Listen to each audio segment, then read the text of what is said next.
Hi, I'm Dr. Dan, a contemporary voice specialist. Welcome to Voice Essentials. In this video, I've got a new friend with me. His name is Mark Baxter, and he's a vocal coach from the States. But don't hold that against him. Since he's a baritone and I'm a tenor, we're going to explore the differences in timbre and range between these two voice types and ultimately cover what makes a voice unique after this. Sound check. Check 1, check 2. Actually, I'm the real Dr. Dan. That crazy imposter is my friend and colleague Mark Baxter from voicelesson.com. Mark has a great singing channel here on YouTube, and I really encourage you to check it out and subscribe at the end of today's video. I've invited Mark to join me for today's instruction because I love collaborating with other high quality singing teachers right here on YouTube.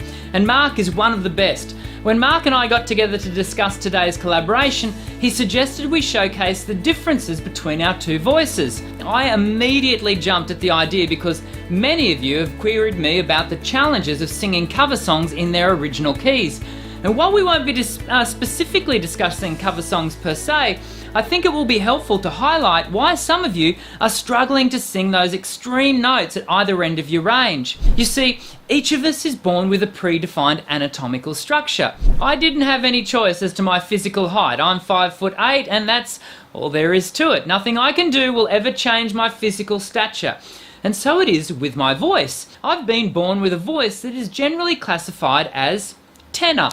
My voice sits so high, I'm often mistaken on the phone as a woman. Aside from mistaken identity, my high-pitched voice can also sound thin and squeaky if I'm not careful. I share my vocal weaknesses because singing higher is what most people today want to do. People often hear my voice and comment that they'd love to be able to sing as high as I can. Funnily enough, I've always desired the opposite.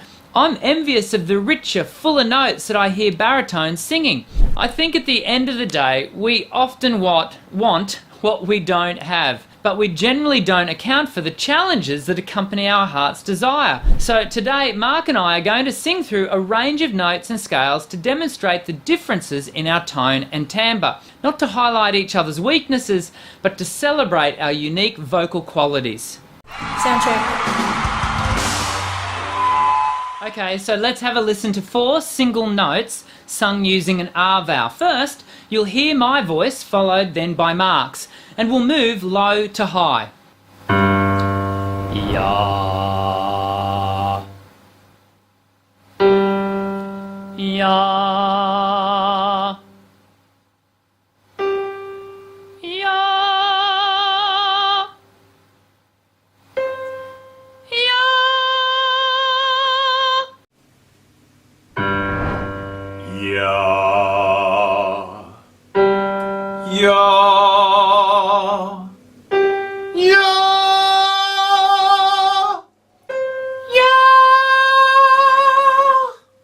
I'm sure you could hear the difference between our two voices.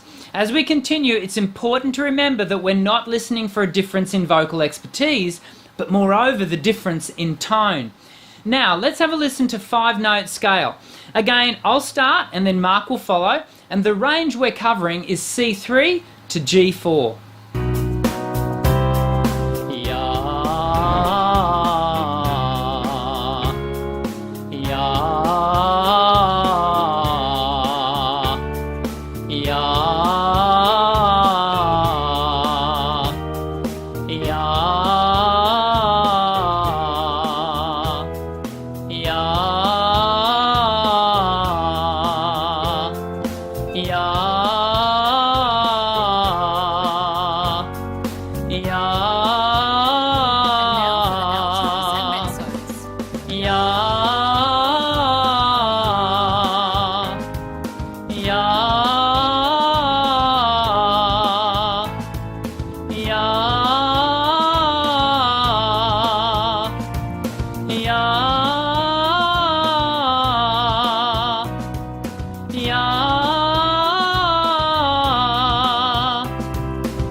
What are you hearing? Be sure to leave your observations in the comments sections below so we can all benefit from your remarks.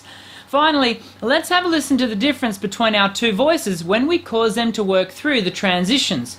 We'll start on C3 again, but this time we'll move right through to C5, just so we get to hear how our different voice types negotiate the transitions between the registers.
The aim of today's video was to celebrate the biological differences between a tenor and a baritone. Of course, the same applies when comparing any two types of voice. In fact, we'd often hear variances when comparing two voices of the same voice classification.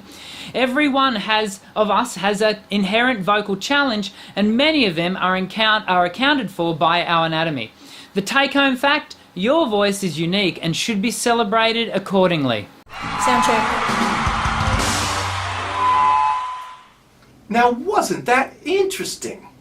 I hope you're left with a new appreciation of how our anatomy influences both our range and our timbre.